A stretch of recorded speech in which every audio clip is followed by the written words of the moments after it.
What are 20 cancelled Star Wars games you've probably never heard of, thanks to LucasArts keeping them mostly hidden from the wider audience?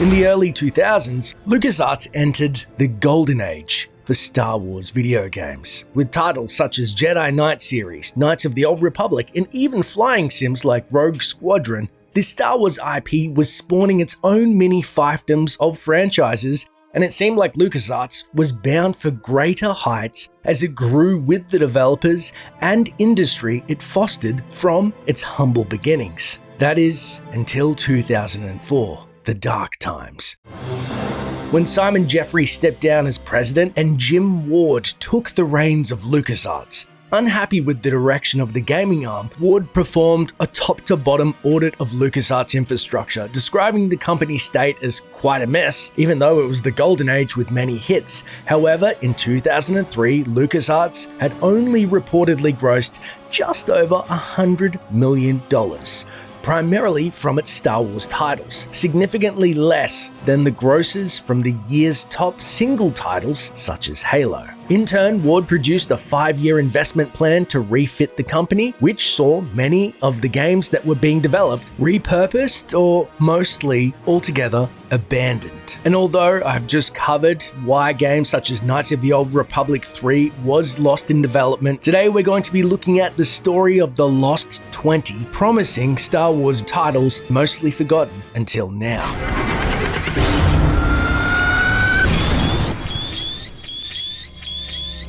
It's a long way down. It gets a lot dirtier where we're headed.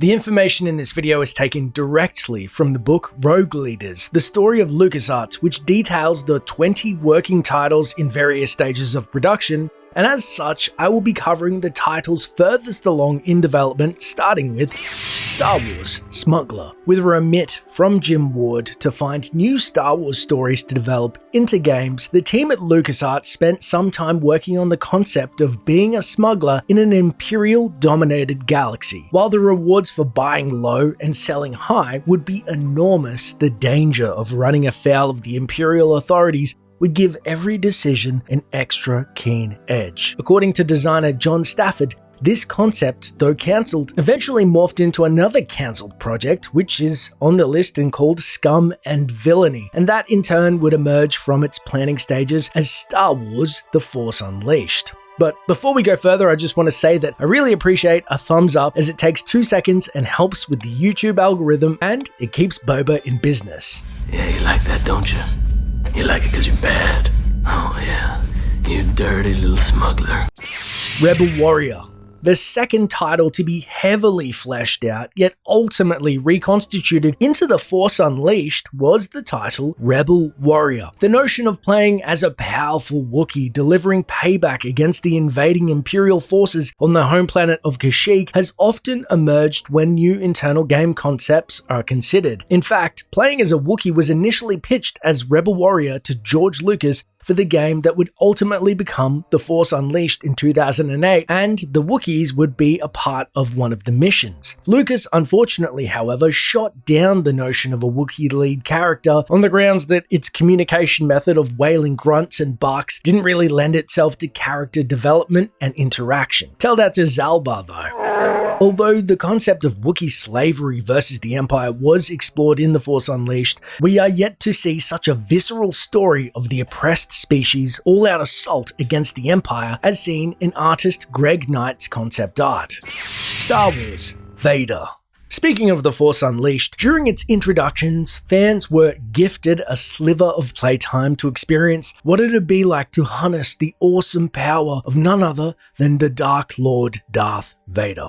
Arguably the most iconic villain of the franchise, the catharsis to step into the tragic villain's shoes to destroy the hapless Wookiees of Kashyyyk whilst in search of his quarry was an awesome experience. An experience no doubt extracted from LucasArts' own idea for a fully fledged Vader game prior.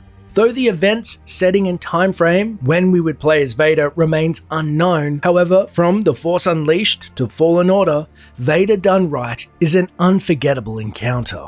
Avenge us! Run! No! You would be wise to surrender. Star Wars Jedi Knight 3 Brink of Darkness. The story of Kyle Katarn takes us from an Imperial stormtrooper turned merc to fledgling Jedi, and by the end of the series, attaining the title of Master. The games themselves, as per their title, transition from Dark Forces to Jedi Knight. And although many consider Jedi Academy the third installment, it seems that it was officially an offshoot, as the game was mainly focused on Luke Skywalker's academy on Yavin 4 and the exploits of one student named Jaden Core. As such, Katarn took a backseat as a Master, which begs the question, what is the title Brink of Darkness mean? Would it pull an older Katarn back into the fray? And would he start from zero Force abilities, which was a staple of the series, albeit a tough one to pull off in each installment? Whatever the case, Jedi Knight boasts the greatest saber combat of all time thanks to Ravensoft's developer Mike Gummelt, and if they were to develop a sequel, it would no doubt be an iteration above even Academy's combat system, which is a hard task indeed. Star Wars Jedi Outlaw. Although as previously mentioned, the Jedi Knight series jumped from title to title, there was a common thread in the Jedi Knight games, and that was its logo. Therefore, although we know next to nothing about the Jedi Outlaw game, it can be assumed, as Outlaw shares the same logo, this was another potential offshoot like Academy from the Knight series. Who is the Jedi Outlaw and how they tie back to Katarn or perhaps the Academy is unknown. However, as Katarn is somewhat of a renegade himself, I can only imagine the story and exploits of a rogue Jedi and perhaps their outlaw ways. Star Wars Darth Maul. We've spoken a lot about the Jedi, but what about the Sith? Well, another fleshed out title was the Darth Maul game, which boasts a very unpredictable origin at best, so I'll leave it to be explained in the short clip by Game Informer. Reiner, you wrote the piece on the canceled Darth Maul game. It looks a little bit like it takes a page from the Force Unleashed book. One of the things they told me is that they didn't want it to feel like Force Unleashed. This is more violent, I guess. Lopping off heads, limbs, everything you'd expect a lightsaber to actually do.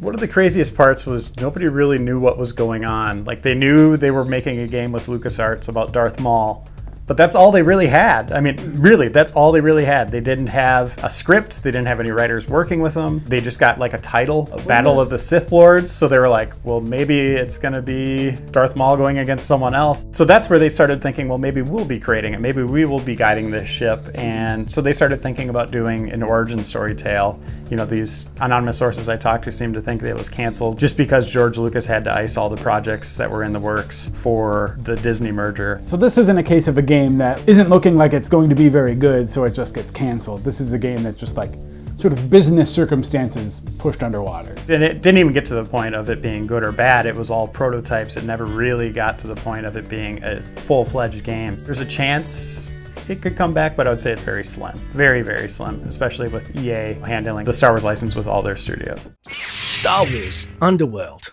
Star Wars Underworld was actually a title that many would be familiar with for its rumored TV series, Star Wars Underworld, being the working title of the proposed live-action television series that would be set during the time span between the films Star Wars Episode 3, Revenge of the Sith, and Episode 4, A New Hope. George Lucas first announced the series at 2005's Celebration 3. Over the next few years, a variety of writers were hired, over 50 scripts were written, and art designers worked on visualizing Lucas's idea. However, in 2010, Lucas announced that the series was on hold due to budget constraints. Incidentally, Incidentally, another Star Wars game was a direct tie-in to the Underworld TV series, which was announced as Star Wars 1313. 1313 was set to follow the bounty hunter Boba Fett navigating level 1313, a subterranean metropolis within Coruscant. The player would have actually taken on the role of an unidentified bounty hunter at first, who would soon be killed by a mysterious figure, subsequently revealed to be Boba Fett himself. The game would then take control of Boba Fett for the duration of the game. Various exotic weapons were said to have been utilized as the player uncovered a criminal conspiracy. Fun fact, after Disney acquired Lucasfilm, both Underworld and 1313 went into development limbo. Now officially, however, in December 2015, Kathleen Kennedy told Film that Lucasfilm had been looking at the material for both Underworld and the cancelled video game Star Wars 1313, and those projects may still be developed. In August 2017, Disney announced that it was removing Star Wars and Marvel content from Netflix in favor of its own new streaming service that would also include new content created exclusively for the service. On November 9th, 2017, Variety reported that Disney chairman and CEO Bob Iger revealed during the company's quarterly earnings that Disney was planning a live-action Star Wars TV series entitled The Mandalorian, perhaps an offshoot of the original Underworld idea, and of course had a bounty hunter like Star Wars 1313. Now that's 6 degrees of production separation.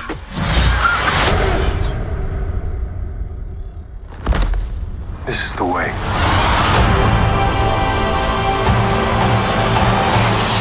Star Wars Episode 7, Shadows of the Sith. It should be noted previous titles on this list had a lot of info or were at least further along in their production cycle. The rest of the list is going to have to use your imagination, but I would say don't click away because some of the titles alone are going to blow you away. And Episode 7, Shadows of the Sith, seems like a pretty intense spoiler, if that was indeed the original running title of Episode 7. And although it most likely was a placeholder, one can only speculate why there would be an Episode 7 video game not tied to the Skywalker saga. It also bears a close resemblance to the cult classic Shadows of the Empire, starring my namesake Dash Rendar. Star Wars Han Solo. Speaking of smugglers, Dash's comrade Han Solo was set to get his own game. No doubt full of spice runs, which of course are drugs in the Star Wars universe, LucasArts used to be ballsy and put spice in games like Star Wars Galaxies. It also would mark the second title to star Harrison Ford's likeness as the main protagonist after the Indiana Jones games. Scum and Villainy. Han Solo was also known to frequent the Mos Eisley Cantina. Mos Eisley, according to Ben Kenobi, was a hive of scum and villainy. Not just a great bar in LA, Scum and Villainy was previously mentioned for the Smuggler game, and according to content designer John Stafford, the buy low, sell high element of a smuggler, or even dealer, would be implemented. And it sounds like the cowboy design of yesteryear at LucasArts that would never make it to see the light of day in today's political climate. Star Wars Dark Jedi. Another title that is shrouded in mystery is Dark Jedi. Now, a Dark Jedi was very prominent in the expanded universe, yet not so much in Disney's canon. A Dark Jedi, also known as Fallen Jedi, was a term that was applied to Force-sensitive people who chose to deny the light side of the Force and learn the ways of the dark side. They could be ex-Jedi, but the distinction between the Sith and a Dark Jedi is that Sith is a religion, so that everyone that isn't a Sith was a Dark Jedi, which opens the road to a possible fall or rogue learning in the ways of the dark side of the Force, powers, and treading a new treacherous path. Star Wars Rogue Jedi. Similar to the Dark Jedi is a Rogue Jedi. However, there is a common thread with Rogue Jedi, as it seems to be part of a 4-piece series. In no particular order, there is Rogue Jedi, Jedi Hunter, Jedi Rebel, and Jedi Master. And it almost seems like Jedi Knight, as there is a Rogue Jedi and possible fall plus ascension to Master, but the arc of the games is unknown, or if they are indeed tied together. The only piece of anecdotal evidence that ties these titles directly to each other, like Jedi Knight, is that they all sport the S flourish in their Jedi titles. Star Wars Rebel Jedi. Funnily enough, there was a Jedi Rebel title too, so there is a Rebel Jedi concept. This may denote a rebel becoming a Jedi, but if Rebel Warrior has taught us anything, is that titles can be misleading, as it was about Wookiees' liberation, so your guess is as good as mine. Rise of the Rebellion. The final 4 titles also share the Rebel tag. There is Rise of the Rebellion, a tale which was later annexed into the Force Unleashed story and then later changed again once Lucasfilm changed hands and Disney made its Rebels show. Rebel Agent. There's also Rebel Agent, and although the Empire seems to be overlooked in this list, a fan favorite storyline in Star Wars The Old Republic was of the Imperial Agent. However, we should not dismiss the Rebels so quickly. Cassian Andor proved in Rogue One, Rebel agents may share their own gritty, compelling story. Rebel Fury. Like Rebel Warrior, Rebel Fury doesn't give away much, but the strong emotion that Fury conjures is a dark side image. The Empire has wrought much destruction to the Rebels, and even Kyle Katarn began his path seeking revenge after the dark Jedi Jarek decapitated his father's head and shoved it on a pike like some kind of sick Patrick Bateman fantasy. When I see a pretty girl walking down the street, I think 2 things. One part of me wants to take her out and talk to her, be real nice and sweet and treat her right. And what'd the other part of him think? What her head would look like on a stick. But for all of Lucasfilm's ability to delve into the darker side, there was always redemption at the other end of the tunnel, so it is interesting to speculate what Rebel Fury could mean. Rebel Scum. Finally on our list is a game whose premise is based perhaps on the throwaway line by an Imperial in Return of the Jedi. You rebel scum. I honestly secretly hope this was the Imperial game of mercilessly hunting down Rebel Scum. Otherwise, that would just be sad, playing as a bunch of rebels calling themselves Rebel Scum, but we shall never know. Though there are others outside this list. Some were just flimsy premises, others were pretty strong and seemed to be ready to become games and morphed into other beloved arms of the franchise, seen even today. But what did you think? Let me know. Would you like to watch more videos going in depth as to why specific titles were cancelled? Let me know in the comments below. Thanks for watching. May the Force be with us for more great Star Wars games, and until next time, Traveler.